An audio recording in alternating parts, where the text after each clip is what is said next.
आए थे कायर पाकिस्तानी हिंदुस्तान की सरजमी पर, भारतीय शेरों के शौर्य के सामने भागे गीदड़ बनकर। कारगिल विजय दिवस की आप सभी को हार्दिक शुभकामनाएं। मां भारती की रक्षा करने वाले अमर शहीदों के सामने सदा शीश झुकाएं।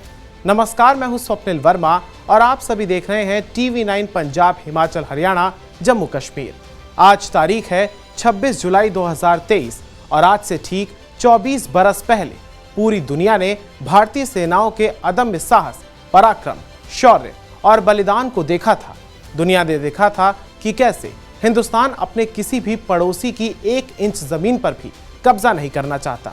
लेकिन अगर दुश्मन हमारी मातृभूमि की तरफ आंख उठाकर भी देखता है तो उसे हमारे सैनिक बख्शते नहीं हैं।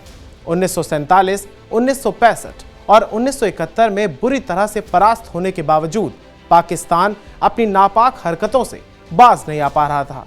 कश्मीर को लेकर उसका पागलपन उसे भले ही गरीबी की तरफ घसीट रहा था, फिर भी उसने कभी अपने पागलपने और वैश्यपने से पार पाने का सोचना ही जरूरी नहीं समझा। लिहाजा उसने 1999 में शुरुआत की कारगिल युद्ध की, जिसे अंजाम तक पहुंचाया भारतीय सेनाओं ने। दरअसल पाकिस्तान ने भारत के खिलाफ सैन्य अभियान की योजना बनाई थी। इस योजना को बनाने वालों में पाकिस्तान सेना के तत्कालीन प्रमुख जनरल परवेज मुशर्रफ और 3 अन्य जनरलों मोहम्मद अजीज, जावेद हसन और महमूद अहमद शामिल थे। कारगिल युद्ध की शुरुआत वैसे तो 3 मई को ही हो गई थी, क्योंकि इसी दिन आतंकवादियों ने घुसपैठ शुरू की थी। युद्ध की समाप्ति 26 जुलाई को हुई। इस तरह से कुल 85 दिनों तक दोनों देश आमने सामने रहे। हालांकि भारत और पाकिस्तान के बीच असल युद्ध 60 दिनों तक चला था, जिसे ऑपरेशन विजय के नाम से आप सभी जानते हैं। ऐसे में आइए आपको बताते हैं कारगिल युद्ध की पूरी टाइमलाइन के बारे में कि कब कब क्या क्या हुआ। 3 मई 1999 को कारगिल के पहाड़ी क्षेत्र में स्थानीय चरवाहों ने कई हथियारबंद पाकिस्तानी सैनिकों और आतंकवादियों को देखा। उन्होंने तत्काल ही सेना के अधिकारियों को इसकी सूचना दे दी। इसके बाद 5 मई 1999 को कारगिल के इलाके में घुसपैठ की खबरों के जवाब में भारतीय सेना के जवानों को वहां पर भेजा गया। इस दौरान पाकिस्तानी सैनिकों के साथ लड़ाई के दौरान 5 भारतीय सैनिक शहीद हो गए थे। इसके बाद 9 मई 1999 को पाकिस्तानी सैनिक कारगिल में मजबूत स्थिति में पहुंच चुके थे। यही वजह थी कि कारगिल में भारतीय सेना के गोला बारूद डिपो को निशाना बनाते हुए पाकिस्तानी सेना ने भारी गोलाबारी कर दी। 10 मई 1999 को अगले कदम के रूप में पाकिस्तानी सेना के जवानों ने LOC के पार द्रास और काकसर सेक्टर सहित जम्मू कश्मीर के अन्य हिस्सों में घुसपैठ कर दी। 10 मई 1999 को ही इसी दिन दोपहर के समय भारतीय सेना ने ऑपरेशन विजय की शुरुआत की।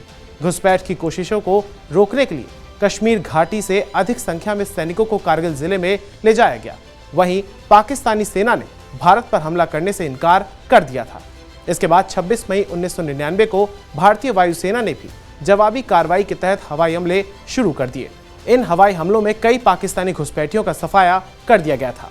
इसके बाद 1 जून 1999 को पाकिस्तानी सेना ने हमलों की रफ्तार को तेज कर दिया और नेशनल हाईवे 1 को निशाना बनाया गया। दूसरी ओर फ्रांस और अमेरिका ने भारत के खिलाफ जंग छेड़ने के लिए पाकिस्तान को ही जिम्मेदार ठहरा दिया था। 5 जून 1999 को भारत ने दस्तावेज जारी किए जो पाकिस्तानी सेना के हमले में हाथ होने का खुलासा कर रहे थे। 9 जून 1999 को भारतीय सेना के जवानों ने अपनी बहादुरी का प्रदर्शन करते हुए जम्मू कश्मीर के बटालिक सेक्टर में 2 प्रमुख पोजीशंस पर दोबारा कब्जा कर लिया। इसके बाद 13 जून 1999 को पाकिस्तान को एक बड़ा झटका तब लगा जब भारतीय सेना ने तोरोलिंग की चोटी पर फिर से कब्जा कर लिया। इस दौरान भारत के तत्कालीन प्रधानमंत्री अटल बिहारी वाजपेयी ने कारगिल का दौरा किया था।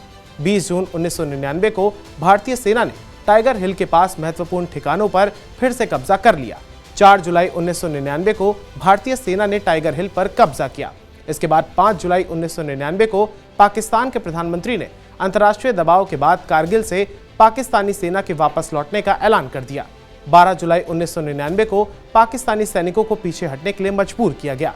14 जुलाई 1999 को भारतीय प्रधानमंत्री ने सेना के ऑपरेशन विजय को सफलतापूर्वक पूरा होने का ऐलान कर दिया।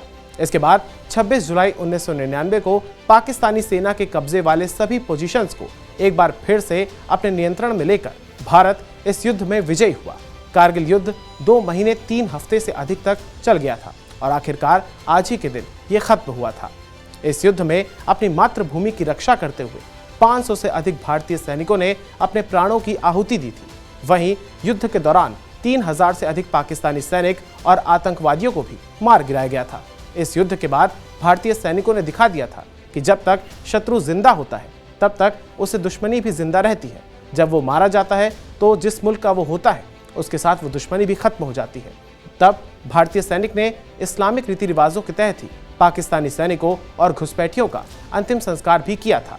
धन्यवाद।